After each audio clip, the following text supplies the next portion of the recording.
മലയാളത്തിന് ദേശീയവും അന്തർദേശീയവുമായ പുരസ്കാരങ്ങൾ കൊണ്ടുവന്ന കുറെ സിനിമകൾക്ക് പിന്നിൽ പ്രവർത്തിച്ചിരുന്ന ഒരു കലാകാരൻ ഈ വീട്ടിൽ താമസിക്കുന്നുണ്ട്.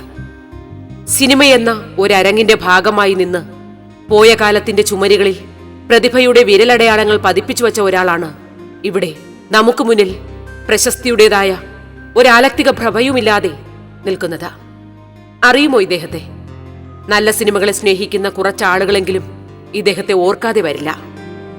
അടൂർ ഗോപാലകൃഷ്ണൻ എന്ന മലയാളത്തിന്റെ അഭിമാന നക്ഷത്രമായ സംവിധായകന്റെ അതിപ്രശസ്തമായ സിനിമകളുടെ പിന്നണിയിൽ ഇദ്ദേഹവും ഉണ്ടായിരുന്നു.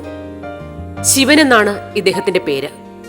മലയാള സിനിമ കണ്ട പ്രഗത്ഭരായ കലാസംവിധായകരിൽ ഒരാൾ. കോളേജ് പഠിച്ചുകൊണ്ടിരിക്കുന്ന കാലം തൊട്ട് എനിക്ക് ഈ പെയിൻറ്റിങ്ങിനോട് വലിയ താല്പര്യമായിരുന്നു. അങ്ങനെ ആ ഫീൽഡിലിങ്ങനെ ചെയ്ത് യൂത്ത് ഫെസ്റ്റിവലിന് കോളേജ് സെലക്ഷൻ കിട്ടി. അന്ന് കേരളത്തിൽ ആദ്യമായിട്ട് പന്തളം കോളേജിൻ്റെ ചരിത്രത്തിൽ സെലക്ഷൻ കിട്ടുന്നത് എനിക്കാണ്. അപ്പോഴത്തേക്കൊരു നോട്ടീസ് ചെയ്യുന്ന ഒരാളായിട്ട് മാറി. അങ്ങനെ ആയിക്കഴിഞ്ഞപ്പോഴത്തേക്ക് ക്ലാസ്സിൽ കയറിയില്ലെങ്കിലും സാറന്മാരൊന്നും പറയത്തില്ല. അങ്ങനെ വന്ന് ക്ലാസ് കട്ട് ചെയ്ത് തുടങ്ങി. അങ്ങ് കട്ട് ചെയ്ത് ഒടുവിൽ എക്സാമിന് എഴുതാൻ അറ്റൻഡൻസും ഇല്ല, പഠിക്കാനുള്ള വിഷയങ്ങളും അറിയാൻ വയ്യ. അങ്ങനെ അവിടെ വെച്ച് കോളേജ് വിദ്യാഭ്യാസം നിർത്തി. അപ്പോൾ അച്ഛൻ പറഞ്ഞു, അച്ഛൻ ഡോക്ടറായിരുന്നു. അച്ഛൻ പറഞ്ഞു, ഇതിൻ്റെ ഇഷ്ടം എങ്ങനെയാണെന്ന് വെച്ചാൽ അങ്ങനെ തന്നെ പൊക്കൂ. അങ്ങനെ പെയിൻറ്റിങ് ലൈനിൽ തന്നെ കോട്ടയത്തൊരു ചെറിയ ജോലി കിട്ടി. ആ ജോലിയിൽ ഒരു വർഷം കഴിഞ്ഞു. അത് കഴിഞ്ഞപ്പോഴത്തേക്ക് മലയാള രാജ്യം വീക്കിലിയിൽ ആർട്ടിസ്റ്റ് ഫോട്ടോഗ്രാഫറായിട്ട് സെലക്ഷൻ കിട്ടി. അങ്ങനെ അവിടെ വന്നു. അവിടെ വന്നിട്ടൊരു 2-3 കൊല്ലം അവിടെ വർക്ക് ചെയ്തു. അത് കഴിഞ്ഞ് ഗവൺമെൻറ്റിൽ ഫോട്ടോഗ്രാഫർ പോസ്റ്റ് ഇൻവൈറ്റ് ചെയ്തു. ആപ്ലിക്കേഷൻ അയച്ചു. അപ്പോൾ ആപ്ലിക്കേഷൻ അയച്ചു എന്ന് പറഞ്ഞാൽ അന്ന് അവർ ക്വാളിഫിക്കേഷൻ വെച്ചിരുന്നത് diploma in painting, sound knowledge of photography, 3 to 8 years experience. ഏതായാലും ചുമ്മാ ആപ്ലിക്കേഷൻ അയച്ചു. ഇൻ്റർവ്യൂവിനും വന്നു. ചെന്നു വർക്ക് ചെയ്തു. അപ്പം ഒരു കാറ് 40-45 കിലോമീറ്റർ സ്പീഡിൽ ഇങ്ങനെ ഓടിച്ചു തരും. അതിൻ്റെ ഒരു ഷോട്ട് നമ്മൾ എടുത്ത് നമ്മൾ തന്നെ പ്രോസസ്സ് ചെയ്ത് നമ്മൾ തന്നെ LR ചെയ്ത് പ്രിൻ്റ് മെഡിക്കൽ കോളേജ് ലാബിൽ വെച്ച് തന്നെ ചെയ്യണം. അപ്പോൾ കെമിക്കൽസൊക്കെ വെച്ചിരിക്കുന്നത് എന്തുവാണെന്ന് പറയത്തില്ല, നമ്മൾ തന്നെ കണ്ടുപിടിച്ചോണം. ഒന്നിനും ലേബലും ഇല്ല. അങ്ങനെ അത് സെലക്ട് ചെയ്ത് കോപ്പി എടുക്കണം. അത് കഴിഞ്ഞ് പെയിൻറ്റിങ്ങും ചെയ്ത് ആ പെയിൻറ്റിങ്ങും ഈ ഫോട്ടോസും നിരത്തി വെച്ചിട്ട് ബെസ്റ്റ് ഫോട്ടോയും ബെസ്റ്റ് പെയിൻറ്റിങ്ങും സെലക്ട് ചെയ്യും. അന്ന് 49 പേരും കണ്ടുണ്ടായിരുന്നു. സെലക്ട് ചെയ്തപ്പം 2 എൻ്റെ വന്നത്. അങ്ങനെ വേണ്ടി തന്നെ നമുക്ക് തന്നെ സെലക്ഷൻ കിട്ടി. അങ്ങനെ ഒരു 7 കൊല്ലം ഗവൺമെൻറ് ഫോട്ടോഗ്രാഫറായിട്ട് ആർട്ടിസ്റ്റായിട്ടിരുന്നു. യാതൊരു ജോലിയില്ല. കാലത്തെ അവിടെ ചെല്ലുക, വയ്യോളം അവിടെ ചുമ്മാ ഇരിക്കുക, പോരുക. അങ്ങനെ ബോറടിച്ച് ഒടുവിൽ രാജിവെക്കാമെന്ന് തീരുമാനിച്ചു. ഇന്നും രാജി സ്വീകരിച്ചിട്ടില്ല. ഇപ്പോഴും അൺഓതറൈസ്ഡ് ആബ്സെൻസ് ആയിട്ടിരിക്കുകയാണ്. വരകളെയും വർണ്ണങ്ങളെയും സ്നേഹിച്ച ഒരാൾ, വിസ്മയ കാഴ്ചകൾ ക്യാമറയിൽ പതിപ്പിച്ചെടുക്കാൻ ഇഷ്ടപ്പെട്ടിരുന്ന ഒരാൾ, അതായിരുന്നു ശിവൻ. സ്വതന്ത്രമായ ആശയങ്ങളും ഉയർന്ന സ്വപ്നങ്ങളുമുള്ള ഈ കലാകാരന്റെ യാത്ര ചെന്നു നിന്നത് സമാന ചിന്താഗതിക്കാരായ ഒരു കൂട്ടം കലാകാരന്മാരുടെ കൂട്ടായ്മയിലായിരുന്നു. റിയലിസ്റ്റിക് സിനിമകളുടെ ഭാഗമായി ശിവൻ മാറുന്നതും ഇക്കാലത്താണ്. ഞാൻ ഈ സർവീസിലിരിക്കുന്ന സമയത്ത് കുളത്തോട്ട് ഭാസ്കരൻ നായർ, അടൂർ ഗോപാലകൃഷ്ണൻ, ഞങ്ങൾ 3 പേരും കൂടി ഒന്നിച്ച് താമസിക്കേണ്ട ഒരു സിറ്റുവേഷൻ വന്നു. ഞങ്ങളെല്ലാം ബാച്ചിലേഴ്സാണ്. അങ്ങനെ താമസിക്കുന്ന സമയത്ത് അടൂർ ഗോപാലകൃഷ്ണനെ പരിചയപ്പെടുത്തി കൊടുക്കുന്നത് കുളത്തൂരാണ്. പക്ഷേ അടൂർ എൻ്റെ കൂടെ കോളേജ് സീനിയറായിട്ട് പഠിച്ചിട്ടുള്ള ആളാണ്, പന്തളം കോളേജിൽ. അങ്ങനെ ഞങ്ങൾ 3 പേരും കൂടെ താമസിക്കുന്ന സമയത്ത് ഈ 3 പേരും സർക്കാർ ഉദ്യോഗസ്ഥരാണ്. ചിലവിന് കാശൊന്നുമില്ല. ആ പട രക്ഷിച്ചിങ്ങനെ ഇരിക്കും. വൈകിട്ട് 3 പേരും കൂടെ പുളിമൂട്ടിലുള്ള ആ വീറ്റ് ഹൗസ് എന്നും പറഞ്ഞൊരു ഇതുണ്ട്. അവിടെ ചായ കുടിക്കാൻ പോകുമെന്ന് പറഞ്ഞാൽ അവിടെ നിന്ന് സംസാരിക്കാനുള്ള സൗകര്യത്തിനാണ് പോകുന്നത്.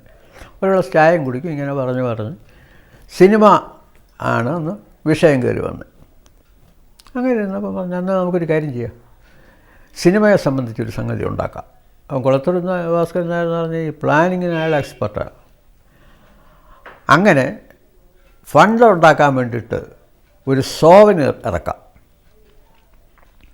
അപ്പോൾ സോവനിയർ ഇറക്കണമെങ്കിൽ അഡ്വർടൈസ്മെൻറ്റിൻ്റെ പൈസ കിട്ടുമല്ലോ. അപ്പോൾ അതുകൊണ്ടൊരു ക്യാപിറ്റൽ ഉണ്ടാക്കാം. അങ്ങനെ ആദ്യമായിട്ട് സോവനിയർ ഇറക്കുന്നതിന് ചിത്രലേഖ എന്ന പേരിലൊരു സോവനിയർ, അതിനുള്ളൊരു ടാരിഫ് കാർഡും ഒക്കെ അടിച്ച് അഡ്വർടൈസ്മെൻറ്റ് കളക്ഷൻ തുടങ്ങി. കുറച്ച് ക്യാപിറ്റലൊക്കെ വന്നു. അപ്പോഴേക്ക് ലെറ്റർ പാഡും ഒക്കെ അടിച്ച് അതിനെപ്പറ്റിയുള്ള ഇങ്ങനെ ചിന്തയിലിരിക്കുമ്പോഴാണ് അടൂർ ഗോപാലകൃഷ്ണന് പൂന ഇൻസ്റ്റിറ്റ്യൂട്ടിൽ സെലക്ഷൻ കിട്ടിപ്പോകുന്നത്. അപ്പം ഞങ്ങളുടെ കൂട്ടത്തിൽ നിന്ന് പുള്ളി അങ്ങ് പോയി. പിന്നെ ഞാനും ഭാസ്കരൻ നായരേ ഉള്ളൂ. ഞങ്ങളിത് വെച്ച് ഊതി പെരുപ്പിച്ച് അപ്പോഴത്തേക്ക് ഗോപാലകൃഷ്ണന് ഇതൊക്കെ കോഴ്സൊക്കെ കഴിഞ്ഞ് വന്ന് ആണ് ചിത്രലേഖ എന്നും പറഞ്ഞുള്ള പ്രസ്ഥാനം തുടങ്ങുന്നത്. അങ്ങനെ തുടങ്ങിക്കഴിഞ്ഞ ആദ്യമായിട്ടാണ് നമ്മൾ ഈ സിനിമാ ഫീൽഡുമായിട്ട് ബന്ധപ്പെടുന്നത്. അന്ന് മങ്കട രവിവർമ്മ ക്യാമറാമാനാണ്. സെൻട്രൽ ഗവൺമെൻറ് ഒരു ഡോക്യുമെൻ്ററി നമ്മുടെ ഈ പഴയ ടെമ്പിൾസ് ഇതൊക്കെ കൂടെ ചേർത്തുള്ളത് വന്നു. അപ്പോൾ അതിന് ഗോപാലകൃഷ്ണൻ ഡയറക്ഷനും മങ്കട രവിവർമ്മ ക്യാമറാമാന്, ഞാൻ അസിസ്റ്റൻറ്റ്. അപ്പോൾ ചിത്രലേഖ സ്വന്തമായിട്ട് ക്യാമറയും യൂണിറ്റും ഒക്കെ ആയി. അങ്ങനെ ആ സമയത്താണ് രവിവർമ്മ സാർ പറഞ്ഞത്, ഞാൻ ദർശനോടുത്ത് ശിക്ഷപ്പെട്ടു, ഇനി തന്നെത്താൻ വർക്ക് ചെയ്തോളാൻ പറഞ്ഞ് നമ്മളെ കൊണ്ട് വർക്ക് ചെയ്യിക്കാൻ തുടങ്ങി. അങ്ങനെയാണ് സിനിമ ഫീൽഡിൽ കയറുന്നത്. സിനിമയിലെ തുടക്കകാലത്ത് മുതൽ ചലച്ചിത്ര രംഗത്ത് തന്നെ അടയാളപ്പെടുത്തുന്ന പ്രകടനങ്ങളാണ് ശിവൻ കാഴ്ചവെച്ചത്. കലാസംവിധാനത്തിൽ കരവിരുത് കാട്ടിയ ആൾക്ക് ഛായാഗ്രാഹകൻ എന്ന നിലയിലും സിനിമയിൽ തന്റെ കഴിവ് പ്രകടിപ്പിക്കാൻ അവസരം കിട്ടിയിരുന്നു. ചലച്ചിത്ര മേഖലയിൽ പിൻനിരക്കാരിൽ ഒരാളായി ഒതുങ്ങി നിൽക്കാനല്ല, മുൻനിരക്കാരിൽ ഒരാളായി സജീവമായി നിൽക്കാനാണ് ഇദ്ദേഹം ശ്രമിച്ചത്.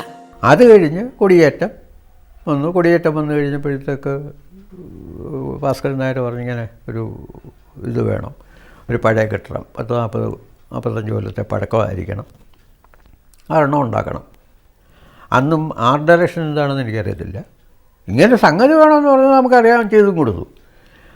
ഫിലിം വന്നു കഴിഞ്ഞപ്പോഴത്തേക്കാണ് കലാസംവിധാനം ശിവൻ എന്നുള്ള പേര് വന്നത്. അന്നാണ് ഇങ്ങനൊരു ആക്ടിവിറ്റി ഇതിനകത്തുണ്ടെന്നുള്ളത് അറിയുന്നത്.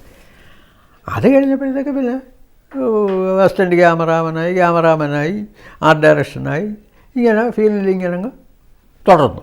ഇൻഡിപെൻഡൻ്റായിട്ട് ക്യാമറാമാനായിട്ട് ചെയ്യുന്നത് വേണു ഡയറക്റ്റ് ചെയ്ത അറിയപ്പെടാത്ത രഹസ്യം എന്ന് പറഞ്ഞൊരു പടം ഉണ്ടായിരുന്നു. പ്രവനസൂർ, ജയന്, ഒരുപാട് ടോപ്പ് ലീഡിങ് സ്റ്റാർസ് എല്ലാം ഉണ്ടായിരുന്നു. അതിൻ്റെയാണ് ക്യാമറാമാനായിട്ട് ആദ്യം ഇൻഡിപെൻഡൻറ്റ് ക്യാമറാമാനായിട്ട് വർക്ക് ചെയ്യുന്നത്. അതിനുമുമ്പ് ഒരുപാട് പടത്തിൻ്റെ ഈ സെക്കൻഡ് ക്യാമറാമാന്, സെക്കൻഡ് ഷെഡ്യൂൾ അങ്ങനെയൊക്കെ ഉള്ളവർ വർക്ക് ചെയ്തിട്ടുണ്ട്. പിന്നെ ചിത്രലേഖയുടെ തന്നെ പല ഡോക്യുമെൻ്ററീസും വർക്ക് ചെയ്തിട്ടുണ്ട്. അങ്ങനെ അറിയപ്പെടാത്ത രഹസ്യം എന്ന് പറയുന്നത് ഫുൾ ഞാൻ ചെയ്ത പടമാണ്.